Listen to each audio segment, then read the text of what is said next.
जनप्रतिनिधि का चुनाव करेंगे। लेकिन इसके साथ दूसरा जो उसका चरण रहेगा, फेस रहेगा, लगभग 100 दिन बाद, उस फेज में हम लोकल बॉडी के इलेक्शन के चुनाव कर पाएंगे। नगर पंचायत, नगर पालिका, नगर निगम, ब्लॉक, बीडीसी, जिला पंचायत, ये चुनाव हम 100 दिन बाद कर पाएंगे, लेकिन उसी साल हो जाएंगे। तो ये हमारी इस पद्धति को लेकर आज पूरे अभियान चल रहा है।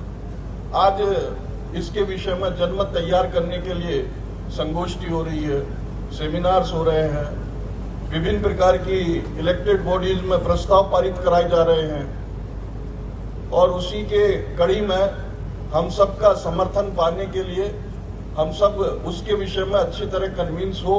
हम जानते तो है, हम समर्थन भी करते हैं, लेकिन फैक्ट क्या है उसके विषय में हम सब जाने। तो जब ये सारा विषय चला, जिस समय हमारे प्रधानमंत्री भारत रत्न स्वर्गीय अटल बिहारी वाजपेयी जी थे, उन्होंने भी बार बार के चुनाव के स्थान पर एक बार चुनाव की इस पद्धति का बहुत उस समय पैरवी की थी, वकालत की थी।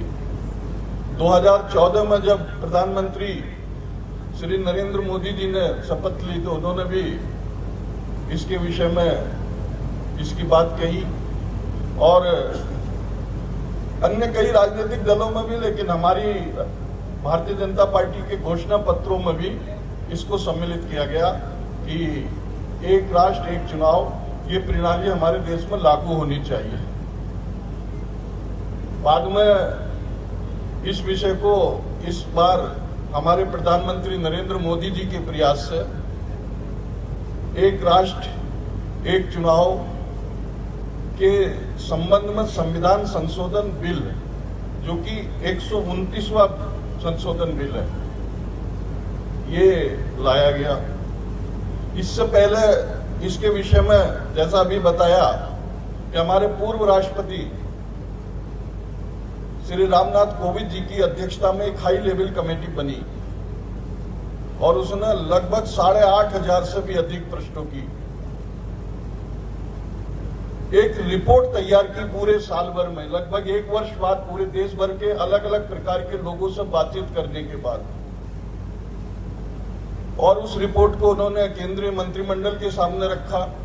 केंद्रीय मंत्रिमंडल ने उसको एक्सेप्ट किया, और जैसा बताया अभी कि वो संसद में भी उसको प्रस्तुत किया गया उस बिल को, और वो बिल पास भी हो गया है।